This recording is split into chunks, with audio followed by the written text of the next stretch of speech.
नमस्कार दोस्तों।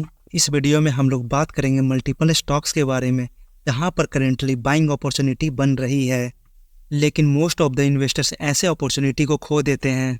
और इसका कारण बस इतना सा है, जब भी मार्केट तेज़ी में होती है तो सारे नेगेटिव पॉइंट्स को इग्नोर कर कर इन्वेस्टिंग करते जाते हैं और इसके अंतर्गत दो गलतियां कर लेते हैं।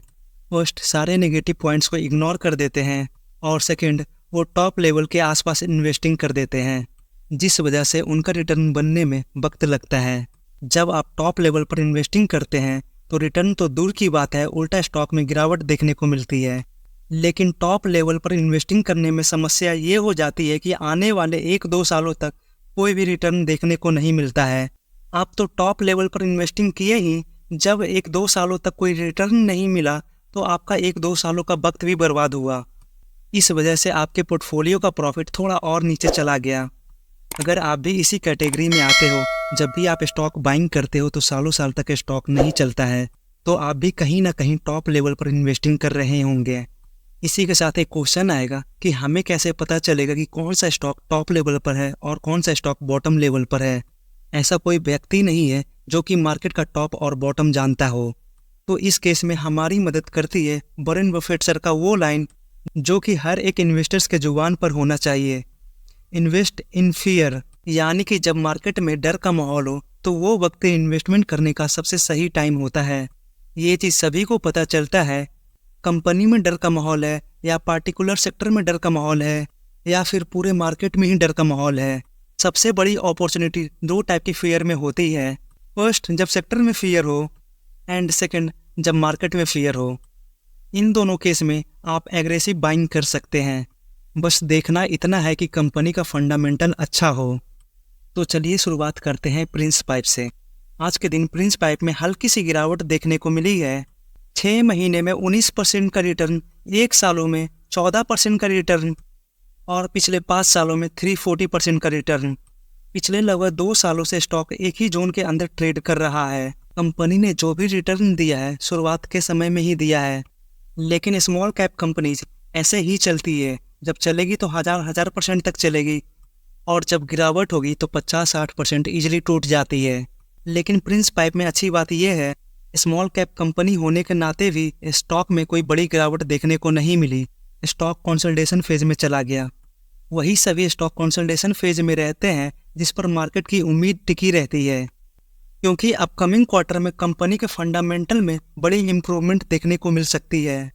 अगले क्वार्टर यानी कि सितंबर मंथ का जब रिजल्ट आएगा तो company quarter on quarter basis पर अगर 8% का भी ओपीएम मेंटेन कर लेती है तो कंपनी के नेट प्रॉफिट में बड़ी जंप देखने को मिलेगी। और ईयर ऑन ईयर बेसिस पर भी बात करें, जब सितंबर 2022 की तुलना सितंबर 2023 से होगी तो इस वक्त कंपनी का ओपीएम -2% है। तो ईयर ऑन ईयर बेसिस पर भी कंपनी में एक शार्प जंप देखने को मिलेगी। अगर पास्ट डेटा के अकॉर्डिंग भी देखें, जब कंपनी जून से सितंबर क्वार्टर में जंप करती है तो रेवेन्यू जंप देखने को मिलता है, और ये चीज़ पास्ट में मल्टीपल टाइम्स देखने को मिली है। तो इस वजह से हाई पॉसिबिलिटी बन जाती है कि आने वाले क्वार्टर में कंपनी के अंदर रेवेन्यू जंप देखने को मिलेगी। इसके बावजूद भी कंपनी का PE value all time high के पास ट्रेड कर रहा है। अगर आप सिर्फ चार्ट को देखते हैं तो पता चलेगा कि काफ़ी हाई वैल्यूएशन पर कंपनी ट्रेड कर रही है। लेकिन जब कंपनी के पीयर्स को देखते हैं तो दो ऐसी कंपनी है जो कि प्रिंस पाइप से लोअर वैल्यूएशन पर ट्रेड कर रहा है, लेकिन इन दोनों के बीच के वैल्यूएशन का डिफरेंस ऑलमोस्ट ना के बराबर ही है। ओवरऑल कहा जाए तो पीयर्स की तुलना में कंपनी की वैल्यूएशन ज़्यादा नहीं है। देन कंपनी की टेक्निकल्स की ओर चलें तो जब भी RSI 40 के लेवल के नीचे आते हैं तो स्टॉक में एक उछाल देखने को मिली है। प्रिंस पाइप RSI को काफ़ी हार्डली फॉलो कर रही है। जब भी स्टॉक RSI 40 के नीचे जाता है तो कुछ ही दिनों के अंदर ये स्टॉक में शार्प अपवर्ड देखने को मिला है। आज फिर से कंपनी के अंदर वही मौका देखने को मिल रहा है। और फिलहाल कंपनी के सपोर्ट लेवल को भी देखें तो कंपनी का सपोर्ट लेवल यहीं कहीं बनता हुआ देखने को मिलेगा। कंपनी का सपोर्ट लेवल करंट प्राइस ही है, जिस पर कंपनी ने पास्ट में कई बार सपोर्ट और बहुतों बार रेजिस्टेंस लिया है। अगर करंट लेवल टूटती है तो कंपनी के लिए 620 का लेवल एक स्ट्रॉन्ग लेवल है।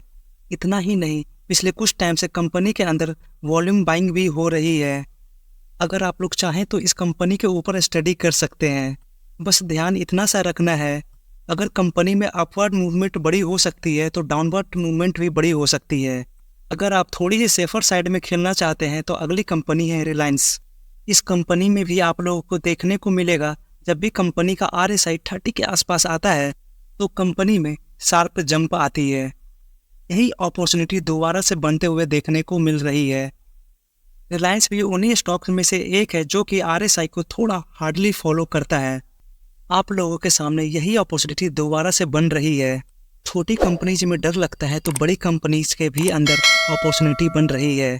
कंपनी की सपोर्ट लेवल की बात कर ले तो कंपनी के लिए 2300 का लेवल एक इम्पॉर्टेंट लेवल रहने वाला है। पिछले कुछ टाइम से कंपनी डाउन ट्रेंड में चल रही है, तो इसीलिए एग्रेसिव होकर एक ही बार में सारे पैसे लगा नहीं देना है। अगर कंपनी 2300 का लेवल तोड़कर नीचे जाती है तो आपके पास इतने पैसे होने चाहिए कि आप उसे एवरेज डाउन कर सको। इसी के साथ वीडियो एंड करते हैं।